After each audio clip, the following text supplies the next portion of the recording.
é livre. Com ordem, com decência, você é livre. Amém? Semana passada estivemos meditando sobre o tema Jesus, a semente, o semeador e o ceifeiro. Jesus, ele é completo. Você não precisa de nada além dele. Ele é a semente da palavra. Ele é o semeador que nos auxilia, e ele também é o ceifeiro, que no dia do juízo ele vai julgar todos os povos, e ele vai separar joio e separar trigo. O versículo que ficou da semana passada, em João capítulo 4, verso 35, que diz: não dizeis vós que faltam 4 meses para a colheita? Eu, porém, vos digo, erguei vossos olhos e vede, os campos já estão brancos para a colheita. Tudo foi feito por Ele, para Ele e através dEle. A nossa obrigação é nos rendermos ao Senhor e à sua soberania e agradecermos pelo privilégio de podermos fazer parte de um exército que proclama a palavra do Senhor. A palavra de hoje tem como título Jesus, o testemunho para a verdadeira conversão. Jesus, o testemunho para a verdadeira conversão. Convido você mais uma vez a abrir o Evangelho de João no capítulo 4. Evangelho de João, capítulo 4, versos 31 em diante. Evangelho de João, capítulo 4, versos 31 em diante.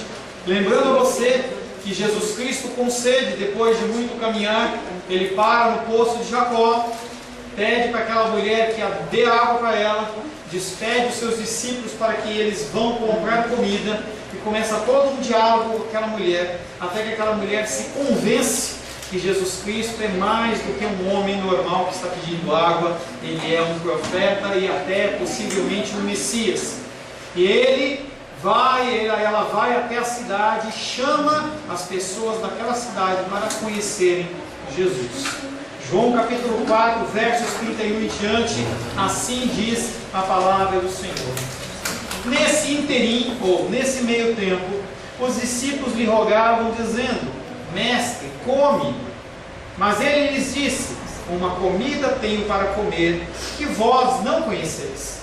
Diziam então os discípulos uns aos outros: ter-lhe-ia porventura alguém trazido o que comer? Disse-lhe Jesus: a minha comida consiste em fazer a vontade daquele que me enviou e realizar a sua obra. Não dizeis vós que ainda há 4 meses até a ceifa? Eu, porém, vos digo: erguei os olhos e vede os campos, que já branqueiam para a ceifa. O ceifeiro recebe desde já a recompensa e entesoura o seu futuro para a vida eterna. E dessa maneira se alegram tanto o semeador como o ceifeiro. Pois no caso é verdadeiro ditado: um é o semeador e outro é o ceifeiro. Eu vos enviei para ceifar o que não semeastes, outros trabalharam e vós entrastes no seu trabalho. Muitos samaritanos daquela cidade creram nele, em virtude do testemunho da mulher que anunciaram: ele me disse tudo o quanto tenho feito. Vindo, pois, os samaritanos ter com Jesus, pediam-lhe que permanecesse com eles, e ficou ali 2 dias.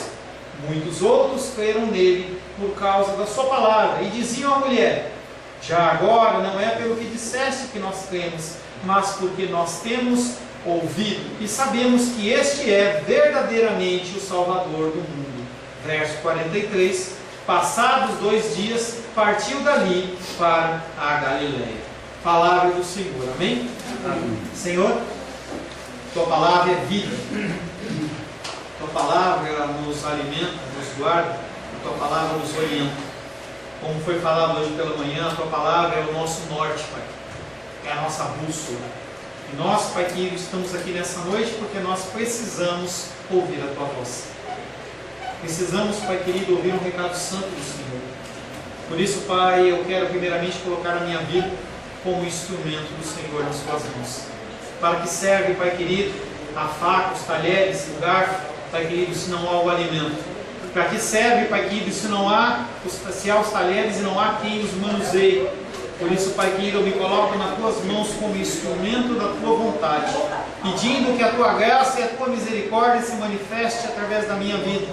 Pai querido, fala através de mim, como tenho pedido hoje à tarde. Pai, não permita que eu envergonhe o teu evangelho, trazendo aos teus filhos e às tuas filhas palavras que provêm do meu coração. Além das tuas palavras, Pai, nós precisamos do teu Espírito Santo.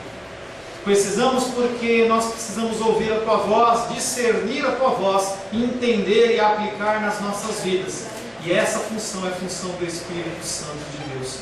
Nos dá um Espírito ensinado, para que nós possamos ser transformados mediante a tua palavra, em nome de Jesus. Amém. Mantenha a sua palavra aberta no Evangelho de João. Tá? Nós vamos falar alguns versículos dentro de João, que é mais fácil você estar localizando. O primeiro versículo que nós vamos meditar está em João capítulo 4, verso 39. Muitos samaritanos daquela cidade creram nele, Jesus, em virtude do testemunho da mulher, que anunciaram: ele me disse tudo o que eu fiz. O poder de um testemunho. O que você fala tem poder, tem autoridade, quando vem do altar. E aí, quando a gente fala sobre testemunho, tenho falado isso com algumas pessoas em discipulado, a gente tem um entendimento errado do que é o testemunho que Jesus Cristo nos exorta a que nós falamos. O Senhor espera que nós demos um testemunho, mas que testemunho é esse? Que testemunho o Senhor espera que a gente dê? Algumas pessoas acham que testemunho é você ir na frente da igreja e falar assim: olha, Deus ele me deu uma casa, Deus me deu um carro, Deus me deu um trabalho, eu passei aqui, teve ali. Isso é testemunho, pastor? É testemunho, mas não é o testemunho que o Senhor nos resolve. Nós somos conclamados sim a falar o que Deus tem feito nas nossas vidas, mas o meu testemunho de vida não muda em nada a sua vida. Posso afirmar isso com certeza, porque as palavras da minha vida podem te trazer uma emoção, pode te trazer uma confiança momentânea, mas dificilmente vai gerar em você fé. Qual é a palavra que gera fé? A palavra que vem do Senhor. Porque o Senhor espera que eu e você façamos também, que nós falemos das coisas que o Senhor tem nos concedido, mas mais importante, nós temos que falar a mensagem do Evangelho. E a mensagem do Evangelho é: todos são pecadores e carecem da glória de Deus. Não tem uma pessoa, da menor a maior, no ventre ou não no ventre, idoso ou não, por mais caridoso que nos pareça, todos são pecadores e carecem da glória de Deus. Se uma pessoa não se converter, por mais que ela seja boa, por mais que ela seja uma pessoa moralmente correta, por mais que seja uma pessoa em que você olhe e veja nela uma série de virtudes, ela vai morrer e vai para o inferno. Há uma só característica, há uma só necessidade, há um só pré-requisito para que a pessoa seja salva: aceitar Jesus Cristo como Senhor e Salvador. E nós temos que falar isso para as pessoas.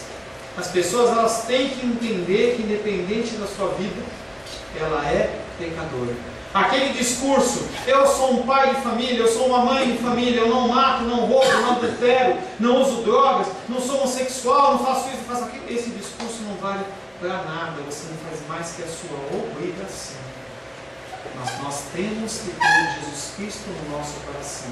E as pessoas elas andam por aí enganadas, achando que simplesmente por ter um padrão moral acima de outras pessoas, e normalmente a gente se compara com os piores, essas coisas não resolvem absolutamente nada. E as pessoas elas precisam saber: pastor, o que é testemunho? Você falar para as pessoas que elas são pecadoras. E aí você fala com jeitinho ou sem jeitinho, busca a direção do Senhor, mas as pessoas elas têm que ouvir essa mensagem. Eu tenho falado isso de formas diferentes, mas a mensagem acaba sendo a mesma. Nós temos amigos, amigas, pais, mães, irmãos, irmãs, filhos e filhas, tios e tias, primos e primas, pessoas que nos rodeiam, em que nós simplesmente convivemos com eles e não mostramos para ele o que está acontecendo. Parece que nós não os amamos, porque as pessoas elas continuam vivendo a mesma vida de pecado fora da igreja, porque, volto a falar isso tem me incomodado muito, a pessoa ela se converte, tem um tempo na igreja, ela é jovem, trabalha com jovens, crianças, adolescentes, mas em algum momento da vida ela abandona o evangelho e para a gente parece que está tudo bem. Não está tudo bem. Se essa pessoa realmente não se converter e não voltar aos caminhos do Senhor, você vai morrer, vai para a glória, e essa pessoa vai para o inferno, e essa pessoa precisa saber disso. Por mais que ela olhe para você e ache que você é soberbo, ache que você é agressivo, nós temos que pegar o evangelho, nós temos que pegar tempo e fora de tempo. Mas nós não temos que apenas expor isso, nós temos que falar, há uma salvação. Jesus Cristo, Ele morreu na cruz para nos salvar. Você fala do pecado, como Jesus falou com a mulher samaritana, e você fala da salvação. Você fala que você pode sim ter um Cristo que te sustenta, que te guarda, que te protege. O poder de um testemunho. Pessoas têm sido colocadas na sua vida para que você fale do Evangelho para elas. Mas eu conheço, eu tinha 30 anos de cristianismo, eu sei mais que você. Não importa, ela está indo para o inferno. Os samaritanos inicialmente creram em Jesus por causa do testemunho dado pela mulher. E isso é natural. As pessoas elas vêm para a casa do Senhor porque você convidou, ou porque elas sentiram realmente o chamado do Senhor. E talvez no momento inicial você entre numa igreja perdidinho, sem saber o que está acontecendo. Veio porque te convidaram, e conforme vai passando o tempo, você vai estabelecendo um relacionamento com o Senhor e as coisas elas vão mudando. Aconteceu isso naquele tempo em Samaria, aconteceu com aquela mulher, e aconteceu quando ela testificou para os seus compatriotas, para os homens e as mulheres daquela cidade. João capítulo 4, verso 29. Vinde comigo e veja um homem que me disse, quanto tenho feito, será esse porventura o Cristo? As mulheres, a mulher, ela deu esse testemunho para aquelas pessoas, e aquilo foi suficiente, junto com a graça irresistível do Senhor, que é um componente essencial. Quando a graça ela te alcança, ela te envolve, você não consegue sair, você não consegue resistir. O testemunho de seres humanos comuns, como eu e você, nunca é desprezado. Pelo contrário, é ordenado através do Senhor Jesus. Ele olha para você, olha para mim nesta noite e fala, ide e fazei discípulos por toda a terra, falando do Evangelho, batizando em nome do Pai, do Filho e do Espírito Santo. Nós temos que dar esse testemunho. É uma ordenança do Senhor, mas também um grande privilégio. João capítulo 17, versos 20 e 21 diz, não rogo somente por estes, Jesus Cristo falando daqueles homens que estavam ouvindo o Evangelho naquela época dele. Não rogo somente por estes, mas também por aqueles que vierem a crer em mim. Está falando de mim e de você. Por intermédio da sua palavra, a fim de que todos sejam um. E como tu és, e como és tu, ó Pai, em mim e eu em ti, também sejam eles em nós, para que o mundo creia que tu me enviaste, por intermédio da sua palavra. Como que essa palavra ela pode chegar no ouvido das pessoas, se as pessoas que leem, se as pessoas que conhecem, não falam da palavra? Você tem que dar testemunho, e você tem que falar da palavra. Mesmo que o versículo 42 apoie o fato de que o testemunho pessoal do próprio Jesus seja ainda mais poderoso e maravilhoso, e isso é claro. Se o Senhor Jesus Cristo ele se materializasse aqui como um ser humano em carne aqui e começasse a falar com vocês, ele teria muito mais impacto. Com certeza você estaria prestando mais atenção, não estaria mexendo com coisas, mas você estaria com os olhos vidrados. Eu não sou Jesus, mas eu falo através dele. Você não é Jesus, mas você é o instrumento dele para falar da palavra dele para outras pessoas. João capítulo 4, verso 40. Por isso os samaritanos vieram até ele e lhe pediram que permanecesse com eles. E ele ficou ali 2 dias. A notícia dada pela mulher aos samaritanos, uma coisa simples, chamando eles para conhecer Jesus, levou eles a compreender que chegou para eles a hora da misericórdia de Deus. Aqueles homens não vão a Jesus para pedir um jumentinho novo. Aqueles homens não vão a Jesus para pedir cidadania romana. Eles não vão para pedir um cargo como cobrador de impostos.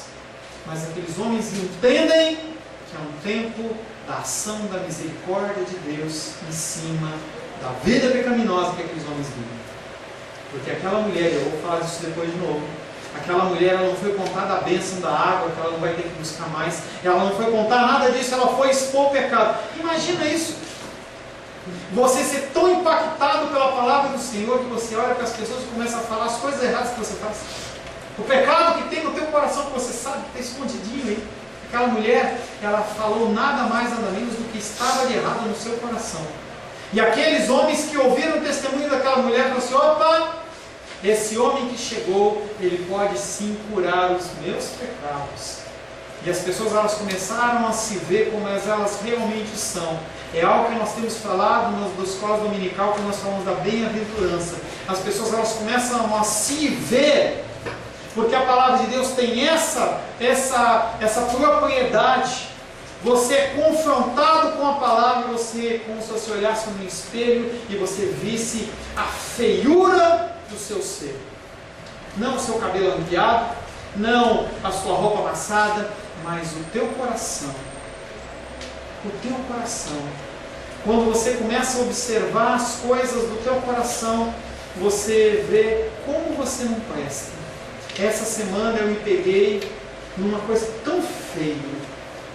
E eu olhei, até conversei com a Rosângela, e eu falei: Rosângela, olha como eu sou ruim. E eu olhei e falei assim: meu Deus do céu. E isso que acontece quando a gente começa a analisar a nós mesmos. Aconteceu com você também, né, Gabriel? Você está tocando o pau. É isso não, é isso não. Nós temos que olhar para Jesus, entendendo que Ele é o agente de misericórdia. Tinha uma pessoa, uma religiosa, que a gente andava com ela, cristã, em que ela falava sempre nas suas pregações, nas suas iniciações, que nós temos que entrar numa temporada de arrependimento. Nós temos que parar de olhar para nós como especiais, como os maravilhosos, como os filhos do papai, como os bonitinhos, a noiva. Não, comece a olhar para você como você é realmente. E você tem que começar a se arrepender. Para de pedir. Começa a se arrepender. Para de agradecer também. Começa a se arrepender. Começa a se apresentar para Deus como você realmente é. Depois você pede. Depois você agradece. Para um tempo em silêncio. E eu falo isso para algumas pessoas. Fique em silêncio na presença de Deus e comece a analisar o seu ser. Comece a analisar a falta de gratidão que você tem. Como você é ingrato pelas coisas que você tem, pelas coisas que você recebe. Quando vira o mês, você passa como se não fosse acontecido nada. Você não consegue agradecer a Deus, você não consegue reconhecer. E é tempo de você se arrepender pela sua vida, pelas coisas que você tem feito, pelas coisas que você não tem feito, pelas coisas que você tem falado, pelas coisas que você não tem falado, pelas coisas que você tem feito, pelas coisas que você tem omitido, pelas coisas que você tem pensado, pelas coisas que você tem deixado de pensar. É tempo de você se arrepender. Oséias capítulo 7, verso 1, continue aí em João. Oséias capítulo 7, verso 1 diz: quando me disponho a mudar a sorte do meu povo e a sarar Israel, quem muda você não é você, é o próprio Deus.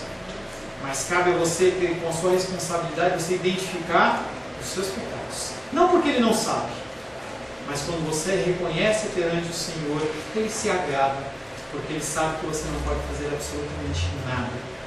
Mas você clama ao Senhor e fala: Senhor, muda. O apóstolo Paulo diz assim: Senhor, quem me livrará do corpo dessa morte, desse corpo podre? Me livra, Senhor. Limpa, tira essa ingratidão, tira essa murmuração, tira essa reclamação da minha boca. que eu possa olhar para as pessoas que estão ao meu lado com mais amor, que eu possa olhar com mais zelo, que eu possa olhar para as pessoas como melhores do que eu, como mais importantes do que eu, como mais mansas, como mais humildes do que eu. E não, nós olhamos para nós como se nós fôssemos os especiais. Você ganha um título então de pastor, presbítero, aí parece que você é melhor ainda. Não é melhor. Voltando a Oséias, quando me disponho a mudar a sorte do meu povo e a sarar a Israel, se descobre, e aí fala de mim e de você, se descobre a iniquidade de Efraim e a minha iniquidade e a sua iniquidade, como também a maldade de Samaria, a minha maldade e a sua maldade, porque praticam a falsidade, eles e nós, porque dentro há ladrões e por fora rouba a horda de salteadores. Isso é a minha figura e a sua figura segundo a ótica do Senhor. Ao chegar onde estava Jesus, a reação dos samaritanos que vieram da cidade é o desejo da sua presença, rompendo toda a barreira de preconceitos raciais ou religiosos. Quando aqueles homens se depararam a Jesus, se depararam com Jesus, eles queriam a presença de Jesus. Você quer a presença de Jesus? Quanto você tem buscado a presença de Jesus? Quanto você tem orado? Quanto você tem lido a palavra? Quanto você tem meditado nos ensinamentos do Senhor? Dizer que você quer Jesus é fácil. Colar um adesivo no teu carro é fácil. Colocar uma camiseta 100% Jesus é fácil. Quero ver você viver segundo os caminhos de Jesus. Aí realmente você está falando, eu quero a sua presença. Jesus Cristo, Ele não comunga com o pecado, porque Ele é luz. E se você anda nas trevas, você não está junto com Jesus. Você precisa se arrepender, para que você seja justificado nele, e assim você possa estar na presença do Senhor. A reconciliação foi feita. Jesus, ele aceita o pedido daqueles homens, interrompe a sua viagem e fica 2 dias em meio àqueles homens, um lugar que era considerado pelos judeus como imundo. Para os judeus, aquele lugar era um lugar de perversão, e era realmente um lugar de imundície, um lugar onde as pessoas ali, elas eram imundas. Mesmo assim, o Senhor Jesus, ele ficou com aqueles homens. Jesus, cuja missão é dar vida, comunica aos que responderam o seu anúncio pela fé. A palavra está sendo proclamada aqui nesse altar, em outros altares, por Brasília, pelo Brasil, pelo mundo, e as pessoas elas estão ouvindo, estão sendo convidadas a viver essa verdade. Você tem sido convidado todos os domingos a viver uma verdade bíblica, a você buscar viver preceitos bíblicos. Eu não vendo para você uma fórmula mágica, eu não vendo para você. A Rô estava falando que ela estava conversando com uma pessoa e as pessoas falando assim na rua: olha, vem aqui para essa igreja porque Jesus Cristo ele vai te dar tudo. Não é isso que eu tenho que te oferecer. Eu tenho que oferecer um espelho para que você veja a característica, a realidade, a fisionomia que realmente você tem. Debaixo do seu cabelinho bonitinho, seu cabelinho com gel, com gravatinha, uma blusinha bonitinha, o que tem por baixo disso. Quando tira essa capa de religiosidade, que cheiro fica? Um perfume gostoso? Jesus, um cheiro de carne podre. O Senhor Jesus Cristo, ele olha para mim e para você e consegue ver isso. Oséias capítulo 6, verso 1 e 2. E tornemos para o Senhor, porque Ele nos despedaçou e nos sarará. Fez a ferida e a ligará. Depois de 2 dias nos revigorará. Ao 3º dia nos levantará e viveremos diante dele. Tudo provém do Senhor. Jesus, cuja missão é dar a vida, comunica àqueles que responderam o anúncio da fé. A voz do Senhor, ela continua a mesma. A voz do Senhor, ela continua eficaz. A voz do Senhor continua sendo poderosa. E eu separei um salmo, lá em Salmo 29, vamos ler juntos. Salmos 29, fala um pouquinho da voz do seu Deus e do meu Deus.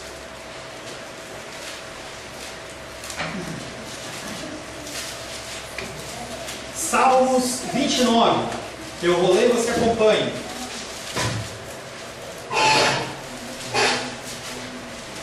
Salmos 29. Nós vamos ler o salmo inteiro. Assim diz a palavra de Deus: tributai ao Senhor, filhos de Deus, tributai ao Senhor glória e força, tributai ao Senhor a glória devida ao seu nome, adorai o Senhor na beleza da sua santidade. Ouve-se a voz do Senhor sobre as águas, troveja o Deus da glória. O Senhor está sobre as muitas águas.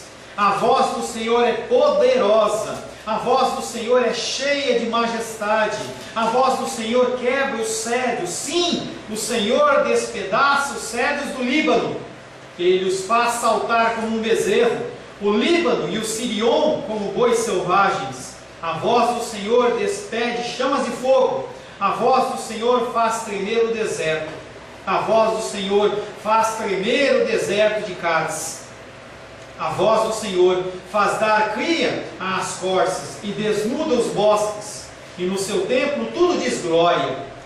O Senhor preside os dilúvios, como rei, o Senhor presidirá para sempre. O Senhor dá força ao seu povo, o Senhor abençoa com paz ao seu povo.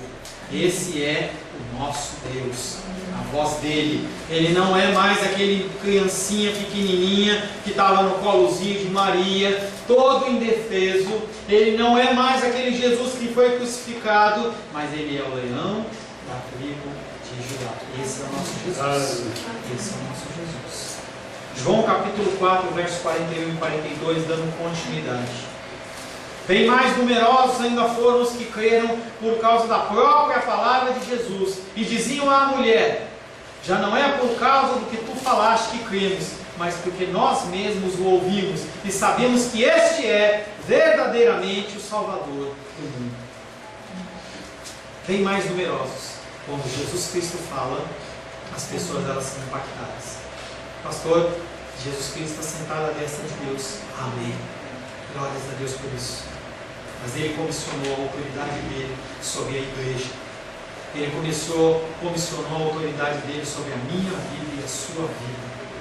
Quando você fala da palavra de Deus, por isso a minha preocupação e a minha oração, que eu possa falar as coisas concernentes ao reino e não o que eu acho. Pessoas têm falado por aí o que eles acham. Eu penso que, eu acho, eu estudei e acho que ninguém quer saber de discurso humano. Nós precisamos ouvir a voz de Deus. É essa voz que muda. É isso que eu quero trazer para vocês. É isso que você tem que levar para as outras pessoas. Independente do grau de teologia e grau de conhecimento da palavra, você pode sim testemunhar de Deus. Falar desse amor de Jesus. Pode ser que algumas pessoas falem com um pouco mais de suntuosidade.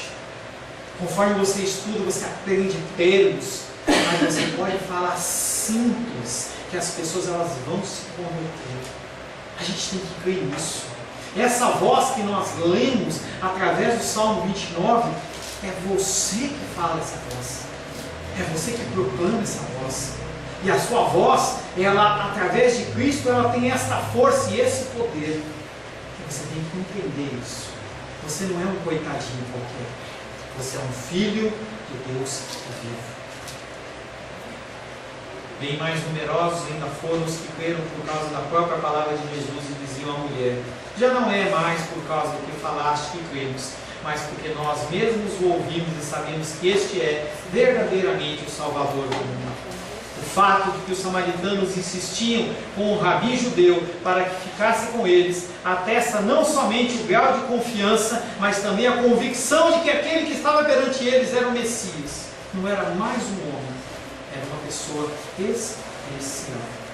A eficácia do anúncio feito pela mulher, ela é ofuscada pela palavra de Jesus. Se eu começar a falar de que Jesus Cristo me deu isso, ou Ele me deu a minha filha amada, ou Ele deu a minha esposa querida, Ele deu a minha titia, ou deu a igreja, isso vai ser legal, vai ser emocionante, mas não muda a sua vida. O que muda a sua vida quando eu falo da palavra de Deus? E é isso que nós temos que falar. Fale das coisas que Deus tem concedido, mas fale primariamente, como o mais importante, da palavra de Deus. Recite versículos. A gente tinha uma prática ainda lá no lote, muitos não conhecem, em que a gente decorava versículos. Era muito legal. A gente decorava salmos e as crianças elas falavam, a gente falava e acabava ficando com lição de casa. Tão importante isso. Você pode ter essa prática sozinho na sua casa.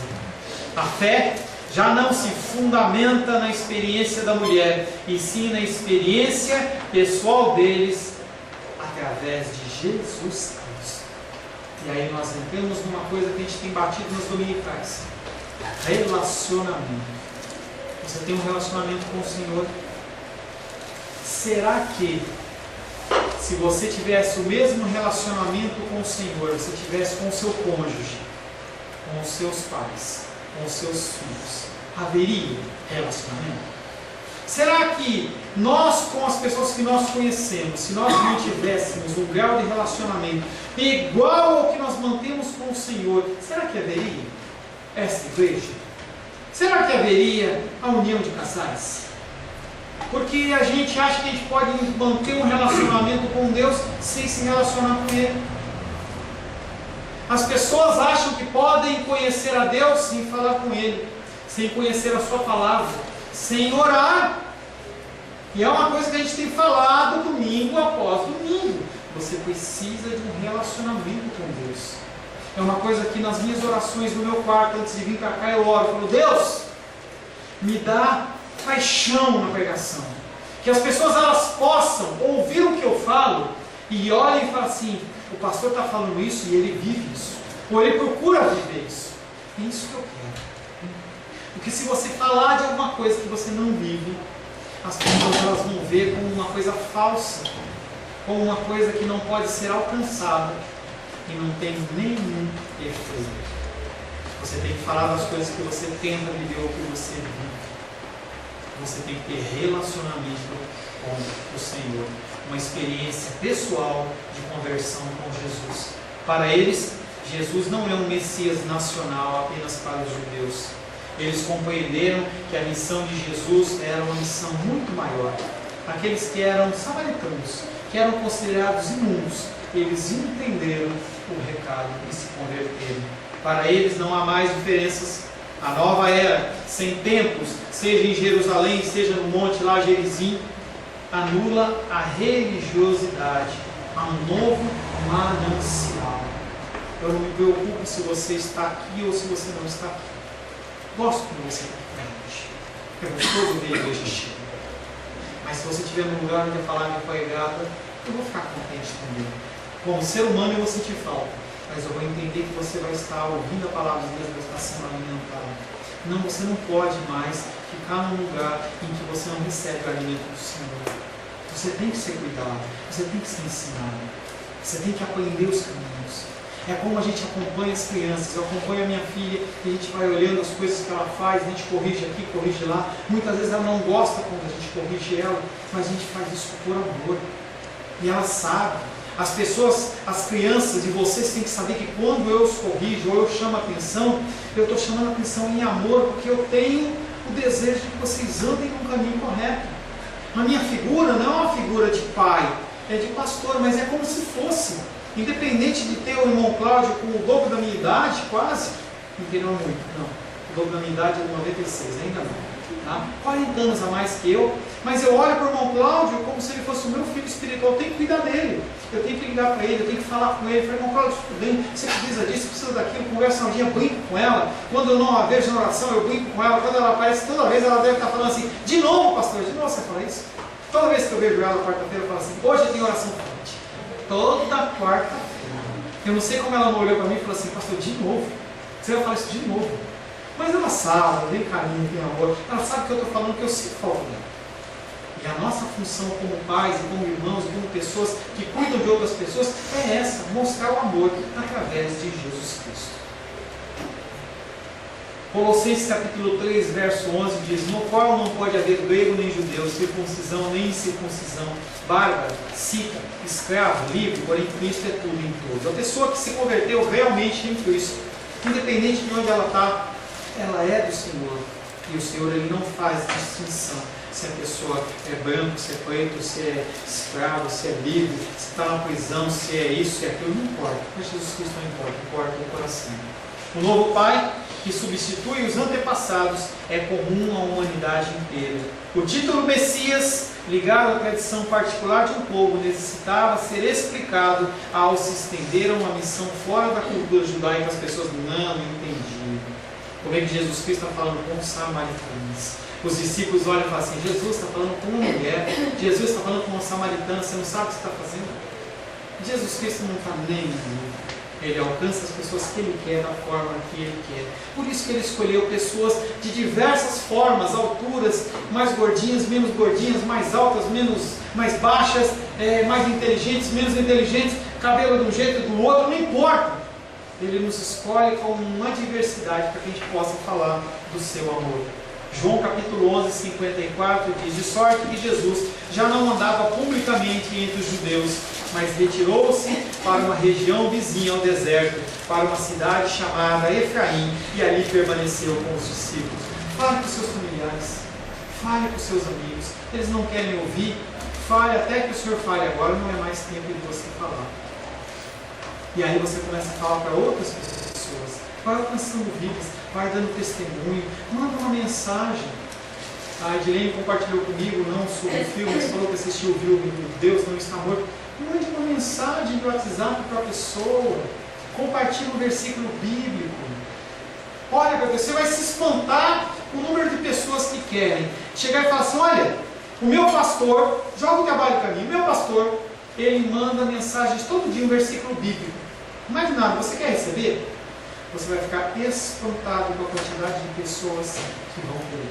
O meu pastor, ele manda um versículo para mais de 20.000 pessoas todo dia, além de Facebook e tudo mais. Você quer receber?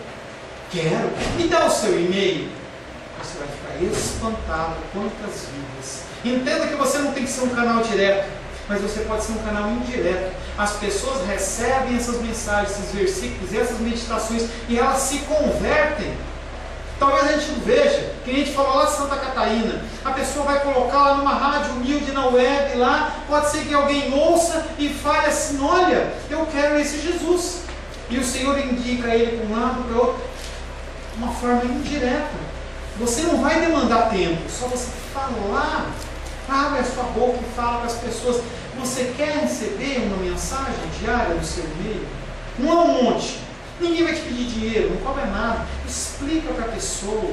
Você é uma bênção de forma indireta para as vidas. O Salvador do mundo, Jesus, Ele é o Cordeiro de Deus que tira o pecado do mundo. E com o seu amor universal, Ele não é mais para um povo só, mas o sacrifício dele, Ele é completo e é para todos nós. 1 João capítulo 4, verso 14 diz: e nós temos visto e testemunhamos que o Pai enviou o seu Filho como Salvador do mundo. É o que você tem que fazer. O que você tem ouvido, você transmite. Os samaritanos compreenderam a mensagem de Jesus, ao passo que os judeus não foram capazes de captá-lo. A fé aparece como resultado do contato pessoal com Jesus. Sem o relacionamento com Deus, com Jesus Cristo, você não consegue falar do amor de Deus. A fé aparece como resultado do contato pessoal com Jesus. Somente Ele leva à confissão plena de fé. Não um ato religioso orquestrado pelo homem, mas você apresenta a figura do Salvador. Comparando essa passagem com o estado de Jesus na Judéia, anterior a esse episódio, se ressalta uma diferença. Na Judéia, predominavam os aspectos negativos. Jesus Cristo não confiava naqueles homens. E aqueles homens não receberam ainda. E a sentença foi declarada: quem não crê em Cristo está condenado. Nessa passagem que nós estamos lendo, porém, os aspectos eles são positivos. A mulher reconheceu a sua atitude de pecado, a sua situação, e foi comunicar aos outros a sua experiência. Volto a dizer, ela não foi falar do carrinho novo, do jumentinho novo, mas ela foi falar que aquele homem tinha identificado o seu pecado. Será que se você falar para alguém: olha, vamos lá na minha igreja que meu pastor ele vai falar quais são os seus pecados? Mas aquela mulher, ela fez exatamente isso. Ela foi lá e falou assim: vamos lá, que Jesus Cristo ele vai falar dos seus pecados também. Ele falou tudo que eu tenho feito. O que você tem feito? Olha, eu casei uma vez, casei duas, casei três, casei quatro, casei cinco, e agora estou com outro que não é nem meu marido. Isso é uma notícia para você evangelizar, porque foi assim que ela convenceu eles. Porque nós temos uma necessidade de cura. O nosso espírito, a nossa alma, ela é ferida com a falta de Cristo. Do mais novo ao mais velho, nós somos carentes do Senhor. Quando há possibilidade de uma cura, nós corremos para ela. Pode ser loucura, mas aqueles que são chamados pelo Senhor correm para o Senhor. Se no início os discípulos ficaram com Jesus quando ainda não tinham fé nele, agora é Jesus que fica com os samaritanos, de forma diferente. Jesus Cristo sabe que aqueles homens precisam ouvir as coisas concernentes ao Senhor. E Ele fica com eles. E eles reconhecem Jesus Cristo, não como um Jesus estadista, não como um líder militar, mas como Messias, Salvador. Embora ele ficasse somente 2 dias, durante aquele tempo a colheita se estendeu para além daqueles que haviam saído para ver o graças ao testemunho da mulher. Quando a palavra é proclamada, ela não tem apenas efeito imediato, ela não tem um efeito apenas de uma semana, de um mês, mas ela corre décadas, ela corre séculos. É uma coisa linda e maravilhosa. E aí nós vemos que o profeta Oséias, ele pregou centenas de anos antes de Jesus falar. Quando Jesus Cristo fala, a palavra tem efeito. A mulher recebe, continua com efeito. Os homens vêm da cidade, continua com efeito. Abra em Atos capítulo 8, versos 5 e 6. Atos capítulo 8, versos 5 e 6.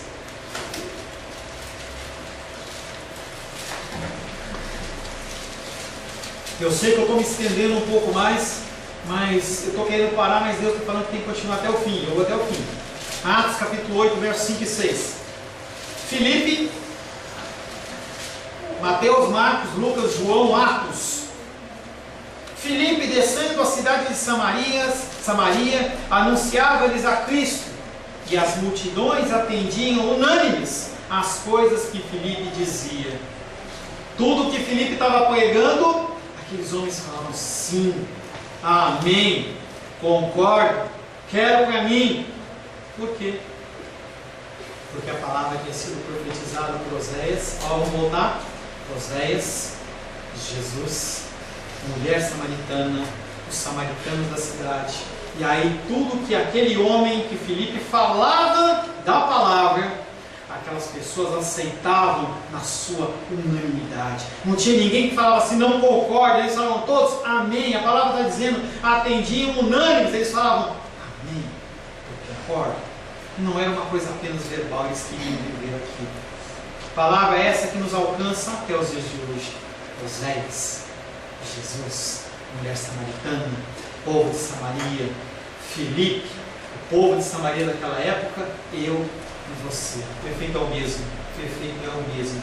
E manifesta a extensão do Reino Salvador sobre a minha vida, sobre a sua vida, até os confins da terra. A gente não tem ideia aonde as palavras que são proferidas nessa humilde igreja estão alcançando, estão chegando. Já compartilhei com vocês que certa vez eu estava mandando essas mensagens que eu mando toda semana, e uma pessoa me respondeu lá da Antártida, no meio da neve lá, sozinho lá no igluzinho. Não sei como ele achou o site, não sei como ele achou, mas ele me respondeu, eu estou aqui, 40 graus negativos, sei lá, aquela nevasca, aquele negócio. E ele fala assim, eu estou aqui numa sensação de solidão tremenda, com vontade de tirar a minha vida, mas eu li essa palavra, ela aqueceu o meu coração. O poder da palavra. Isso não está restrito a mim, seu pastor. É para você também. O título Salvador do Mundo foi aplicado a Jesus, no contexto do ministério aos samaritanos, representando o primeiro evangelismo transcultural. Foi a primeira vez que o evangelho foi pregado para alguém que não fosse dos judeus. O próprio Jesus fez isso. Atos 1,8 diz, mas recebereis poder ao descer sobre vós o Espírito Santo, e sereis minhas testemunhas, tanto em Jerusalém, como em toda a Judéia e Samaria, e até aos confins da terra. Jesus Cristo está falando que para que você possa falar dele, do amor dele, você precisa do Espírito Santo. Nós, como Igreja Cristã Semente de Vida, nós acreditamos que os dons ainda existem os dons. Há o dom de cura, há o dom de profecia, há o dom de discernimento, toda sorte de dons. Mas quando o Senhor fala sobre o poder do Espírito Santo, eu fico questionando se as pessoas dentro de alguns meios cristãos, elas entendem que poder é esse. Será que esse poder é para você pular e dançar e eu não tenho problema com isso? Você entrar lá, tá? Não tem problema com isso. Mas será que o Espírito Santo, ele desce dos céus, a segunda, a terceira pessoa da Trindade desce dos céus, como consolador, apenas para fazer você ficar com fogo? A palavra de Deus não está falando isso. Ele fala que recebereis poder para vocês serem testemunhas. Para que você, naquele momento em que a pessoa estiver perto de você, você tenha força, você tenha atitude. Para que a palavra que está gravada dentro do teu coração, eu tenho certeza que tem palavra no teu coração, você consiga expressar para o teu amigo, para a tua amiga, para o coleguinha da escola, para quem quer que seja. Para isso nós precisamos do Espírito Santo de Deus. Os últimos 2 versículos, João capítulo 4, versos 43 e 44. Passados 2 dias, ele partiu dali para a Galiléia. O próprio Jesus havia testemunhado que um profeta não é honrado em sua própria pátria. Isso é uma verdade. Nós somos convocados a falar, mas nem sempre as pessoas vão dar crédito, principalmente as da sua casa. Estava lá, hoje pela manhã, a Leidinha estava falando comigo: pastor, você falou um negócio para mim lá, que eu comecei a falar lá em casa, e aí uma pessoa falou: estranho, não sei o que e tal. As pessoas, elas não dão crédito. Não deram crédito para Jesus e não dão crédito para mim e para você. Mas nós temos que continuar falando. O evangelista insiste sobre a estada de Jesus em Samaria para frisar o avivamento daquele povo. Mas pastor, aquele povo não pulava, não falava em línguas. Ninguém fala nada disso. Foi antes do Pentecoste. Por que tem avivamento? Porque as pessoas, elas começaram a se converter verdadeiramente. Elas começaram a apresentar o seu coração ao Senhor e falaram assim: transforma, Senhor. Olha, eu minto, eu roubo, eu faço isso, faço aquilo. É aquela música lá do Zaqueu, que a gente canta, um tempo atrás, cantou muito aquela música. Aquele homem lá em cima de uma árvore grande, porque ele era baixinho para ver Jesus Cristo. Quando ele desce, ele é constrangido pela santidade de Jesus Cristo e fala: Jesus, se eu defraudei alguém, eu vou repor 3, 4, 5 vezes mais. É uma medida acima do que a lei exigia. Ele ficou constrangido pela santidade do Senhor. É isso que nós temos que ser, que nós temos que fazer. A razão dele ficar lá em Samaria contrasta com o que aconteceu. A razão contrasta com o que aconteceu em Samaria. Os samaritanos o reconheceram. João 4,19, a mulher diz: vejo que tu és profeta. Na Judéia, porém, não recebeu honra de profeta. João 1,11. Veio para o que era seu e os seus não o receberam. Aquele figura de Jesus Cristo que estava na Jerusalém, que era a cidade messiânica, onde havia de ser o centro de tudo, as pessoas não o receberam, as pessoas não queriam. No Antigo Testamento, o caso mais claro é o de Jeremias, até para os seus familiares. Jeremias 12,6 fala: porque até os seus irmãos e a casa do seu pai, eles próprios procedem perfidamente contigo. Eles mesmos te perseguem com fortes gritos. Jeremias, ele vinha com uma palavra difícil e dura, e as pessoas não queriam aquilo. Profetas falsos falavam de um Deus que não era o Deus verdadeiro. E eles bateram em Jeremias, escarneceram de Jeremias e jogaram ele numa fossa cheia de fezes, cheio de excrementos. E aquele homem ficou lá, naquele lugar lá, por um tempão, até que tiveram misericórdia e rasgaram, tiraram ele daquele lugar. Jesus Cristo, mesma coisa. Mateus 13,57. E escandalizavam-se nele. Jesus, porém, lhes disse: não há profeta sem honra, senão na sua terra e na sua casa. As pessoas vão escarnecer de você. As pessoas, elas vão falar mal de você. As pessoas vão falar que você virou uma pessoa totalmente bitolada, uma pessoa que só fala disso. Mas as pessoas, elas precisam ser alertadas da condição de saúde delas. Se você fosse um médico e visse alguém com enfermidade grave, você deixaria aquela pessoa morrer? ou você ou a letargia. Nós, como cristãos, temos deixado pessoas morrer. As pessoas têm passado pela nossa vida como folhas.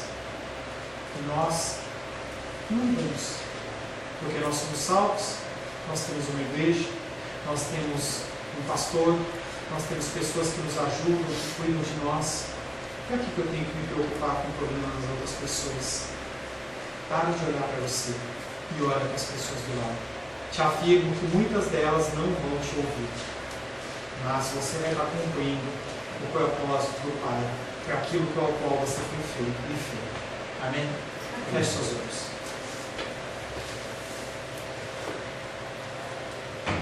Senhor Deus, Tu és amado, adorado e bendito. Nós, Pai, muitas vezes nós não olhamos para as pessoas que nos cercam, as pessoas que estão aos nossos lados. Nós, Pai querido, não temos dado a atenção necessária para aquelas pessoas. E nós somos ordenados, somos comissionados a dar um testemunho verdadeiro do Senhor. Precisamos do Teu Espírito. Capacita-nos, Pai querido, do mais novo ao mais idoso. Que nós possamos ter as Tuas palavras na nossa boca. Que nós possamos ter as Tuas palavras no nosso coração. Que nós possamos não só falar, mas viver tudo o que nós pregamos. Nos abençoa, Pai. Nós te pedimos, em nome de Jesus. Amém. Glórias ao Senhor. A paz seja convosco. Meu nome é Paulo César. Eu sou pastor da Igreja Cristã Semente de Vida, aqui em Brasília, Distrito Federal. Me alegro que a palavra tenha te alcançado. A palavra faz isso. Ela alcança as pessoas aonde quer que elas estejam. E você foi agraciado com esta palavra. Não que eu tenha nada especial a te dizer. A palavra ela é suficiente e ela usa quem ela quer. E eu me alegro por ter sido um canal para poder te abençoar. Mas eu quero te dizer que não basta você ser um ouvinte. Não basta ser uma pessoa que se alegra quando você ouve a palavra de Deus. A vida ela é feita de decisões. Se você está ouvindo esta palavra hoje, eu creio que o Espírito Santo tem um propósito especial com você. Muito mais do que prosperidade, muito mais do que uma cura física, uma cura emocional ou espiritual, Ele quer te alcançar para a vida eterna. Nós investimos nosso tempo, nós investimos as nossas forças em coisas terrenas, mas o Senhor ele tem muito mais a oferecer. Ele tem sim para você a cura, Ele tem sim para você a prosperidade, mas Ele tem muito mais que isso. Submeta-se a um Deus que Ele é capaz de mudar e transformar a sua vida por completo. Creio que o Espírito Santo ele é capaz de tocar o teu coração. Quero pedir que você curve a sua cabeça. Senhor, em nome de Jesus, coloco na Tua presença essa vida que ouve esta ministração, que ouve esta palavra. Pai, eu não tenho capacitação nenhuma, mas o Teu Espírito ele é capaz sim de tocar nesta vida, gerar nela mudança, transformação, arrependimento, e que ela possa simplesmente bater no peito, convencendo-se que é pecadora e que precisa de um Deus salvador. Não há um caminho a Ti, meu Deus, que não seja através de Cristo. E eu lhe peço, Pai querido, que você alcance essa vida. E ele possa, sim, tomar uma decisão pessoal pelo Senhor, em nome de Jesus. Amém. Amém, meu querido. Amém, minha querida. Fico contente que você esteja ouvindo essa ministração até o fim. E peço que você não se limite a ouvir os cultos pela internet. Você procure perto da sua casa uma igreja, um lugar que proclame a palavra do Senhor. Eu oro para que o Espírito Santo te direcione nessa busca, porque muita coisa tem sido oferecida que não é o Evangelho. Eu abençoo a sua vida em nome de Jesus. Amém.